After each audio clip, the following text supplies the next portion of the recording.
Assalamualaikum warahmatullahi wabarakatuh. Bagaimana kabarnya teman-teman pada pagi hari ini? Ya, semoga semua dalam keadaan sehat, semangat, dan bahagia.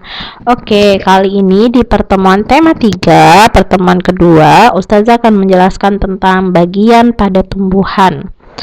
Yang pertama yaitu akar. Akar adalah bagian tumbuhan yang tertanam di dalam tanah. Tumbuhan memerlukan akar untuk hidup. Bagian akar ini terdiri dari rambut akar dan tudung akar. Ya, ini rambut akar yang berfungsi sebagai tempat masuknya zat-zat makanan dan juga air, sementara tudung akar sebagai pelindung bagi akar saat menembus tanah. Adapun di dalam gambar ini ada dua contoh akar. Yang pertama akar tunggang, yang kedua akar serabut. Akar tunggang biasanya akarnya akan masuk ke dalam tanah, ya.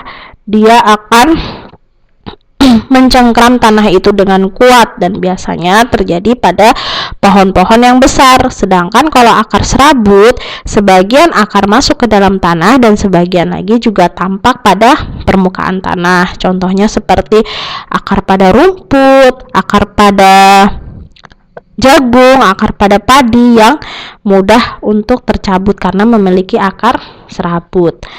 Oke, yang kedua adalah bagian batang. Batang pada tumbuhan berfungsi sebagai tempat melekatnya bagian-bagian lain dari tumbuhan.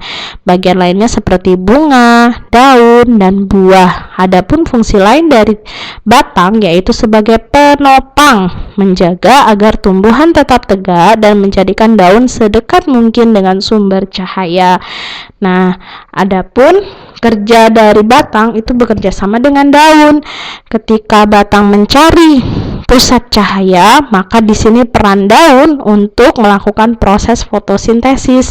Nah, pada daun ini terdapat zat yang berwarna hijau, yaitu biasanya disebut oleh zat klorofil atau mengandung zat klorofil. Fungsinya apa? Sebagai proses pembuatan makanan yang terjadi dalam fotosintesis memerlukan klorofil dan cahaya matahari.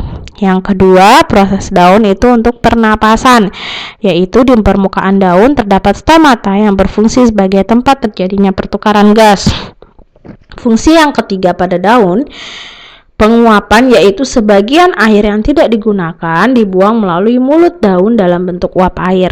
Masih ingat teman-teman saat kelas 2 kita belajar mengenai jenis-jenis daun berdasarkan tangkai daunnya. Ada yang tangkainya berbentuk menyirip, melengkung, menjari, dan sejajar.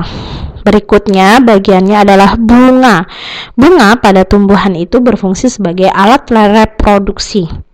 Bunga memiliki beberapa bagian yang penting. Yang pertama tangkai bunga, yaitu merupakan penghubung bunga dengan batang. Kelopak bunga, ini ya kelopak bunga.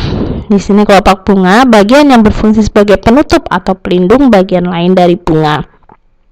Bagian bunga yang ketiga adalah mahkota bunga. Ini yang cantik namanya mahkota bunga, makanya disebut juga sebagai perhiasan bunga. Mahkota bunga memiliki bentuk dan warna yang beraneka ragam. Saat masih kuncup, mahkota bunga dibungkus oleh kelopak bunga.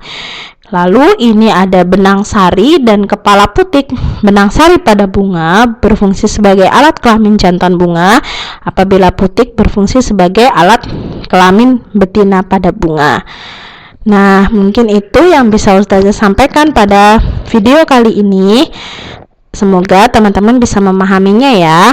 Tetap semangat, jaga kesehatan, dan rajin cuci tangan serta pakai masker. Untuk lebih amannya di rumah saja. Mungkin itu yang bisa Ustazah sampaikan. Wassalamualaikum warahmatullahi wabarakatuh.